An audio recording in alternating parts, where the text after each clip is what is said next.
National medical Kolkata emergency ward से एक सूचना प्रसारित की जाती है कि जितना जल्दी हो सके सीनियर डॉक्टर यहां पर पहुंचें, चूंकि पुलिस वाले 3 ऐसी महिलाओं को यहां पर लेके आए थे जिनके तन पर एक भी कपड़ा नहीं था, खून से वो लथपथ थीं। उन्हें जैसे ही इमरजेंसी वार्ड में लाया जाता है, पहले तो पुलिस वालों को लग रहा था कि ये मर चुकी हैं तीनों, लेकिन जब डॉक्टर ने चेक किया तो पता चला कि 2 जिंदा व 1 महिला मर चुकी थी। इसी बीच सीनियर डॉक्टर महिलाएं उन तीनों महिलाओं को देखकर उनका इलाज शुरू कर देती हैं, लेकिन उनकी हालत बहुत ही गंभीर थी। पता लगाने की कोशिश की जा रही थी कि इस महिला की मौत का कारण क्या है। उसी समय महिला डॉक्टर की नज़र मृत महिला के प्राइवेट पार्ट पर जाती है। उसे देख महिला डॉक्टर बेहोश हो जाती है। अब बाकी के डॉक्टर उस नर्स डॉक्टर महिला को होश में लाने की कोशिश कर रहे थे। इसी बीच डॉक्टर महिला होश में आ जाती है और होश में आने के बाद डॉक्टर महिला बस रोए जा रही थी और कहने लगी कि इस महिला के साथ भयानक बलात्कार या दरिंदगी को अंजाम दिया है, जिसके चलते इसके प्राइवेट पार्ट में टॉर्च फंस जाने के कारण इसकी दर्दनाक मौत हुई है। फिर सबके सामने वो टॉर्च निकाली जाती है। दरअसल ये कहानी उस इमरजेंसी वार्ड से बाहर ज़रूर पहुंचती है, लेकिन किसी मीडिया के माध्यम से नहीं, बल्कि लोग ही आपस में एक दूसरे से चर्चा करते हैं रहते हैं और बात उस प्रदेश के मुख्यमंत्री व स्वास्थ्य मंत्री के पास पहुंच जाती है। लेकिन स्वास्थ्य मंत्री व मुख्यमंत्री ने एक बात कहकर सभी मीडिया वालों को शांत करा दिया। दरअसल उन्होंने कहा था कि बच्चा चोरी करने इन पर आरोप लगा था, शायद ये बच्चा चुराने आई थी, ऐसा लोगों ने समझ करके और भीड़ ने इन पर हमला कर दिया और इनको साथ मारपीट की, लेकिन इनके साथ बलात्कार जैसी कोई घटना नहीं हुई है और ये बलात्कार जैसी घटना इतिहास के पन्नों में दब करके दफन हो गई। दोस्तों, इस पूरे घटनाक्रम को इस वीडियो के माध्यम से जानने की कोशिश करेंगे। उससे पहले आपसे रिक्वेस्ट कि वीडियो को लाइक कर दो, चैनल को सब्सक्राइब कर लो, जिससे मेरा हौसला बढ़ता रहे।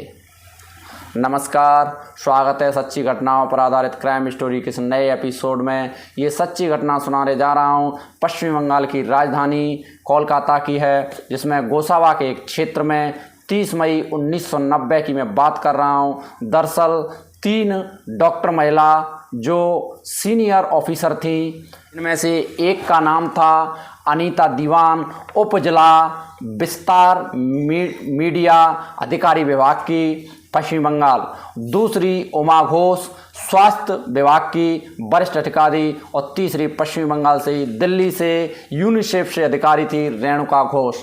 ये तीनों महिला डॉक्टर और इनके साथ में एक वैन में इनको एक ड्राइवर था जिसका नाम था आवानी नाया। ये इनको इधर उधर घुमा रहा था। कोलकाता के जो गांव थे उनमें एक मुहिम चलाई जा रही थी, जिसमें स्वास्थ्य की जानकारी देना, शिक्षा की जानकारी देना और कुछ किसी को दवाइयों की भी वितरण करना। इस प्रकार की ये तीनों का काम था। ये स्वास्थ्य विभाग की एक टीम बनाई गई थी। उसमें ये कोलकाता से 22 किलोमीटर दूर पूर्वी महानगर मेट्रोपोलियन बाईपास 22 किलोमीटर दूर है, एक जगह लगती है बंटाला।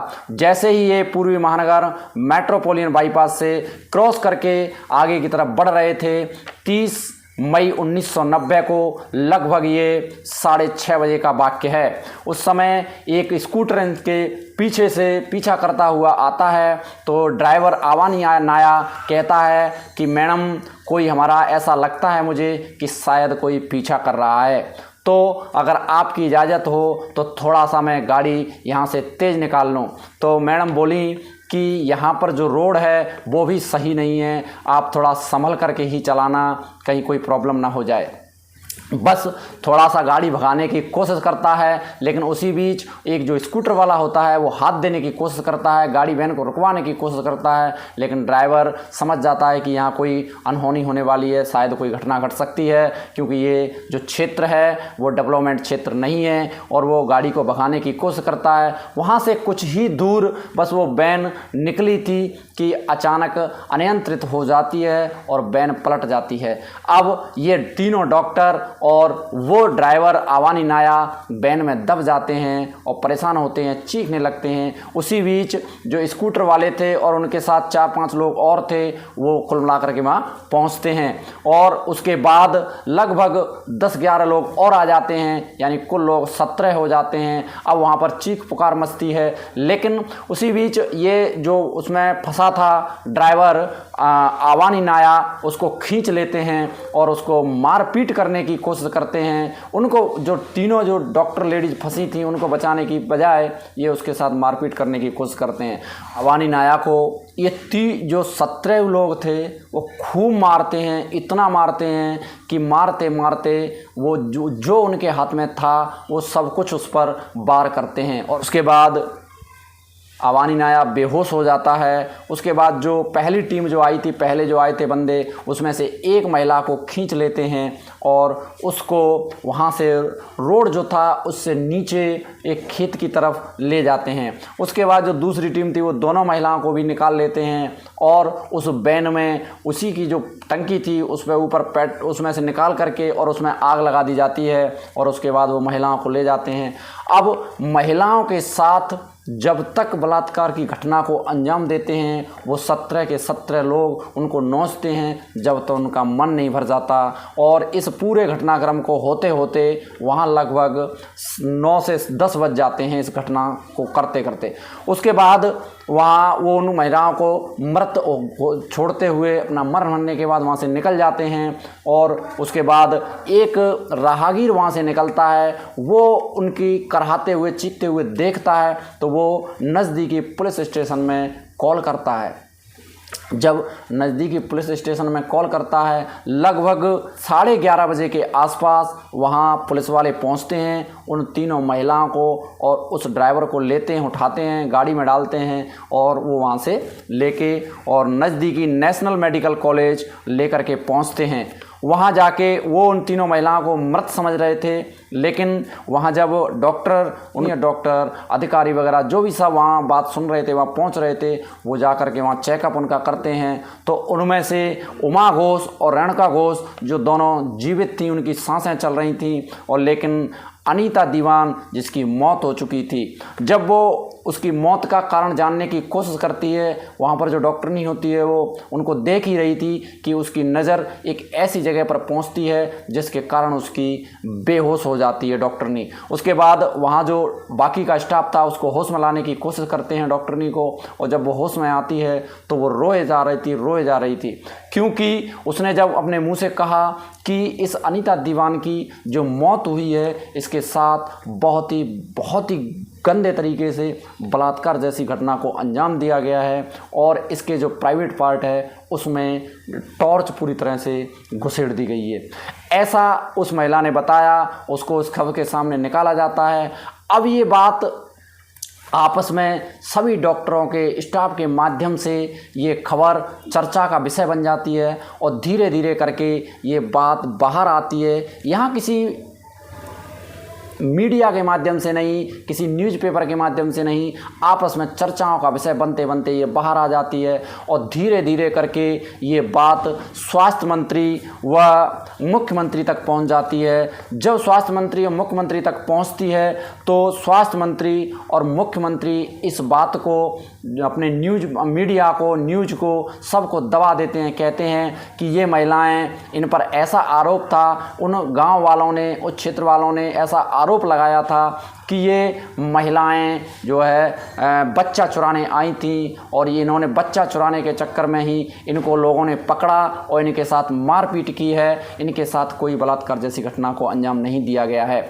ऐसा स्वास्थ्य मंत्री और मुख्यमंत्री ने कह करके और बात को दबा दिया। हालांकि इस बात का कहीं मीडिया ने या फिर न्यूज़पेपरों ने कोई जिक्र नहीं किया, लेकिन हमने आपके लिए ये जानकारी कई चैनलों से जुटाई है और जुटा करके आपके सामने पेश की है। वो उस गोवासावा क्षेत्र से और कोलकाता की तरफ जाने की कोशिश कर रहे थे क्योंकि शाम का वक्त था। बस वहीं ये घटना को अंजाम दिया गया है। उसके बाद वहाँ से उन दोनों महिलाओं को रेफ़र कर दिया गया हायर मेडिकल सेंटर, और उस साथ में ही उस ड्राइवर को भी रेफ़र कर दिया गया था। लेकिन उस ड्राइवर की 4 जून 1990 को मौत हो जाती है क्योंकि उस ड्राइवर के लगभग शरीर पर 45 घाव थे और वो उसको आराम नहीं मिल पा रहा था और आखिरकार वो दम तोड़ देता है। लेकिन बताया जा रहा है कि जो 2 महिला थीं वो बच जाती हैं और वो महिलाएं उमा घोष और रेणुका घोष ये आज भी जीवित हैं। लेकिन ये विषय आज भी चर्चा का विषय बना हुआ है और इस विषय पर एक फिल्म भी बनी है, द रेड फाइल्स। आप लोगों को अगर ज़्यादा कुछ जानकारी चाहिए तो आप इस फिल्म को देख सकते हैं और इससे आप पूरी जानकारी समझ सकते हैं। बताया जाता है कि 11 जो नाबालिग बच्चे थे, उनमें जो 17 लोगों की टीम थी, उनमें से उनको तो बाइज्जत बरी कर दिया गया और लेकिन 6 बालिग थे, उनको उम्र कैद की सज़ा सुना दी गई है। और ये केस अब आगे कहाँ तक जाएगा, क्या होगा इसका, ये तो भविष्य के ग्रह में छुपा हुआ है। बाकी हमने जो जानकारी आपके लिए एकत्रित की है वो ये है दोस्तों। और अगर ये जानकारी आपको अच्छी लगे तो वीडियो को लाइक करना, चैनल को सब्सक्राइब करना और अपने आप को सुरक्षित रखना। आएंगे एक नए वीडियो के साथ, तब तक के लिए जय हिंद।